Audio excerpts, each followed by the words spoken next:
parle ce soir des petites entreprises, mais aussi des indépendants. Qu'est-ce que Bercy met en place pour eux? En ligne avec vous, Nathalie Lévy, François Asselin, le président de la Confédération des PME. Bonsoir François Asselin. Bonsoir. Merci beaucoup d'être avec nous ce soir sur Europe 1. Ce matin, vous étiez en vision-conférence avec Édouard Philippe, mais aussi les représentants du monde économique. L'objectif étant d'assurer la bonne continuité de l'approvisionnement en biens et services essentiels, c'est ce qu'annonçait Matignon. Au cours de ce rendez-vous, qu'avez-vous obtenu comme garantie, notamment pour ce qui est pour vous, je crois, une priorité, la protection des salariés?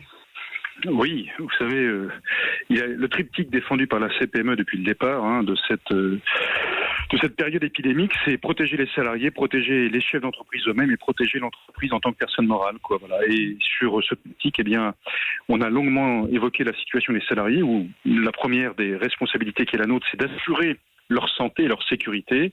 Or, dans beaucoup de domaines, nous manquons encore des éléments physiques pour les protéger. Et au-delà de ça, il y a des secteurs où c'est tout à fait compliqué de reprendre l'activité parce que, de par la nature des gestes barrières, des mesures barrières à appliquer, c'est pas toujours compatible avec certains milieux professionnels. Qu'est-ce qu'on vous garantit à ce stade, après plus de 15 jours de confinement? On nous garantit pas grand-chose, sinon que effectivement les équipements de protection arrivent au fur et à mesure. Ça, on peut le comprendre, parce que le monde entier est en recherche de masques, la France comme les autres pays. Donc ça arrivera au compte-gouttes, d'abord pour les personnels de santé, ça on le comprend très bien, mais après pour les autres actifs concernés, nous espérons avoir le plus rapidement possible ces éléments de protection individuelle. Et puis au-delà de ça, il y a le ministère du Travail qui travaille avec les différentes branches professionnelles sur des guides de bonnes pratiques pour essayer d'assurer un maximum de mesures barrières dans l'activité professionnelle des salariés. Alors ça, évidemment, c'est plus ou moins facile suivant les secteurs d'activité. Oui, forcément. François Asselin, des mesures, et elles sont nombreuses, ont été annoncées pour les entreprises et pour les salariés depuis maintenant 15 jours à peu près. On ne va pas revenir sur l'ensemble, mais par exemple, les mesures de chômage partiel, bien sûr, les reports de cotisations sociales, faciliter les versements impôts sociétés, l'emprunt jusqu'à 3 mois de chiffre d'affaires, etc. Est-ce qu'elles sont à la hauteur de cette situation extrême que nous vivons? Les mesures initiales sont bien pensées, plutôt bien calibrées. Maintenant, vous savez, c'est pas tout de penser aux bonnes mesures et de bien les calibrer. Il faut qu'elles soient efficaces, il faut qu'elles soient factuelles. C'est-à-dire qu'aujourd'hui, applicables, vous voulez dire? Applicable et que ça fonctionne. Il faut que l'intendance suive, c'est-à-dire que si votre dossier de demande de chômage partiel arrive à un moment où ça coince parce que c'est pas le bon mot, la bonne virgule au bon endroit, etc., bien évidemment, ça met beaucoup de tension et beaucoup d'angoisse pour les petites et moyennes entreprises. Si votre demande de prêt garanti par l'État, en retour, on vous demande une montagne de justificatifs et que ce ne soit pas aussi automatique que ce qu'on a pu l'annoncer, ça va causer aussi d'immenses problèmes. Donc, et là-dessus, est-ce que vous avez obtenu des réponses? Est-ce que là, vous avez obtenu des réponses? Vous avez mis en garde, j'imagine, le gouvernement. Que vous répond-il sur ce point, sur ce côté millefeuille administratif, en fait, qu'il faudrait épargner aux salariés, aux entreprises? Oui, vous savez, déjà sur le champ social concernant la demande de prise en charge du chômage partiel, vous savez qu'il y a un délai de rétroactivité, c'est-à-dire que quand bien même vous n'avez pas de réponse de l'administration, elle pourra revenir en arrière pour prendre effectivement votre réponse en compte. Par contre, c'est très disparate d'une directe, à savoir la représentation de l'État en territoire, c'est disparate d'un territoire, d'un département à un autre. Ce que nous aimerions, c'est que ça soit le plus fluide possible. Concernant tout ce qui touche la partie financière, le décalage des échéances d'emprunt ou le prêt garanti par l'État, là encore, ça dépend beaucoup de la bonne volonté des grands réseaux bancaires.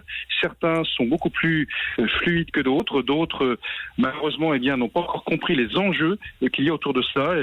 C'est un rendez-vous hebdomadaire que j'ai avec Bruno Le Maire et puis le représentant des banques françaises pour faire en sorte qu'on remonte ces difficultés et qu'on les résolve le plus rapidement possible. Nous arrivons demain le 31. Il faut faire les échéances de fin de mois, les payes en premier. J'aime mieux vous dire qu'il y a beaucoup d'angoisse. La CPME représente, François Asselin, aussi les artisans, les professions indépendantes, les toutes petites entreprises, les TPE. Comment ces mesures qui sont, vous l'avez dit, compliquées, pas forcément hyper lisibles, et on va voir dans la pratique comment ça va se passer, vont-elles s'appliquer par exemple à un photographe indépendant ou à un ébéniste et à un hôtel de 40 chambres par exemple? On n'est pas du tout dans la même dimension.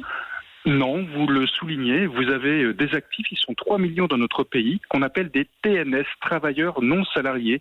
Et comme leur nom l'indique, ils n'ont pas de fiche de paie, ils n'ont pas de salaire, ce sont des indépendants.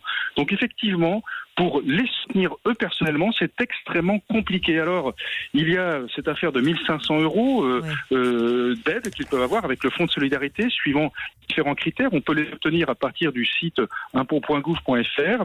Mais la CPME réfléchit pour aller au-delà et nous avons mobilisé, entre autres, les caisses complémentaires de retraite des indépendants pour voir si on ne pouvait pas faire un geste vers eux. Ce sont leurs cotisations, j'espère, dans les heures qui viennent, arriver à obtenir un satisfecit. Et nous sommes en négociation avec la tutelle de ces caisses complémentaires, avec la tutelle qui est Bercy, bien évidemment.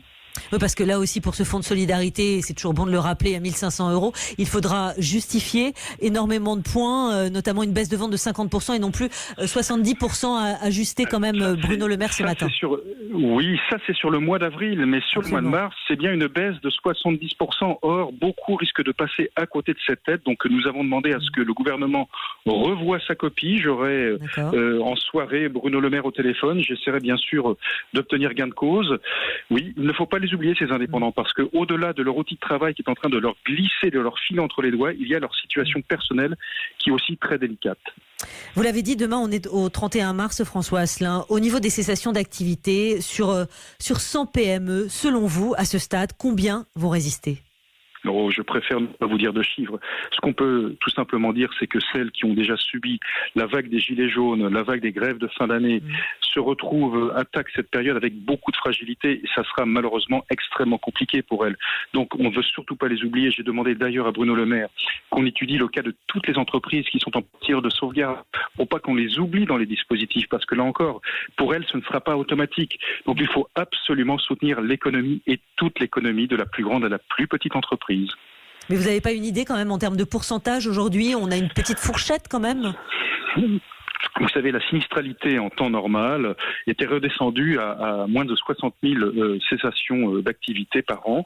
Elle sera certainement beaucoup plus élevée que celle-ci à l'issue de cette période de crise. Le double, vous pensez ? Oh, je ne veux pas m'avancer sur des chiffres parce que vous savez, c'est déjà tellement compliqué la situation qu'on vit actuellement. Faut tout simplement faire en sorte qu'il y en ait le moins possible. Alors évidemment, ça ne donne pas de statistiques, mais on aura bientôt une image de ce qui risque de se passer courant avril. Pourquoi ? Parce qu'une fois que l'échéance de fin de mois sera passée, pour celles qui n'auront pas pu l'honorer, eh bien c'est direction malheureusement le tribunal de commerce. Encore une question, bien sûr. On sait bien aujourd'hui que ce sont les PME, les TPE qui font tourner la France. Si on en perd 30%, ça aura quoi comme impact pour le tissu économique du pays ? Catastrophique, c'est la moitié de l'emploi en France, et puis c'est surtout de l'emploi territorial. Vous n'avez pas une commune en France qui n'a pas sa petite ou très petite entreprise. Donc autant vous dire qu'au-delà du risque économique, il y a un risque social et même un risque sociétal. Donc il faut absolument préserver ce tissu énorme, utile aussi bien pour les grandes entreprises, parce que beaucoup de grandes entreprises vont trouver les compétences dans ces petites entreprises qui sont souvent agiles, très innovantes. Donc l'enjeu économique est considérable. Comme je vous dis, ça va au-delà de l'enjeu économique, c'est un enjeu de société. Un enjeu de société, ce que vous nous dites, François Asselin, ce soir. Dans toute crise, évidemment, il y a ceux qui tirent en quelque sorte leur épingle du jeu, François Asselin. Quelles sont les PME qui profitent aujourd'hui de cette période si particulière, celles qui s'en sortent aussi à peu près, et dans quel secteur elles vont le plus mal, si j'ose dire ? On ne peut pas vraiment dire qu'il y a des gagnants et des perdants. C'est-à-dire, quand bien même vous êtes un secteur qui aujourd'hui est extrêmement sollicité, comme le secteur alimentaire, eh bien, vous en avez qui vivent des périodes d'extrême tension, qui ont des refus de beaucoup de salariés pour venir au travail, tout simplement, et qui se retrouvent dans des situations extrêmement compliquées pour tenir les deux bouts, quoi. Savoir servir les clients parce qu'il faut les alimenter et servir les salariés parce qu'ils n'ont pas ou ils ont peur de venir travailler. Vous avez des entreprises qui, elles, carrément ont baissé le rideau. C'était le cas, par exemple, pour tout ce qui est la restauration. Vous avez les traiteurs, l'événementiel. Ce sont pour ces secteurs d'activité, eh bien, un coup d'arrêt brutal, comme dirait le Premier ministre, massif. Et la grande difficulté, c'est de se dire que lorsque ça repartira, eh bien, ça ne risque pas de repartir tout de suite non plus pour ces structures. Donc là, vous ne croyez pas dans vous ne croyez pas dans un redémarrage très offensif avec une reprise très forte parce qu'il y aura un besoin de consommer plus encore ? D'abord, vous savez, le pouvoir d'achat des Français va être quand même entamé. Pourquoi ? Parce que tout simplement, si vous avez une grande partie des actifs qui sont chômage partiel, c'est d'abord 86% de la rémunération nette, donc c'est moins de pouvoir d'achat. Et puis vous avez beaucoup de travailleurs non salariés, des indépendants qui eux aussi vont être impactés et là du coup vont se mettre en mode survie. Et puis vous savez, avant que ça redémarre, il faudra aussi s'habituer peut-être, il faudra remettre la machine en marche, ça ne se fera pas du jour au lendemain. Merci beaucoup François Asselin de nous avoir répondu ce soir sur Europe 1, président de la Confédération des petites et moyennes entreprises. Merci beaucoup.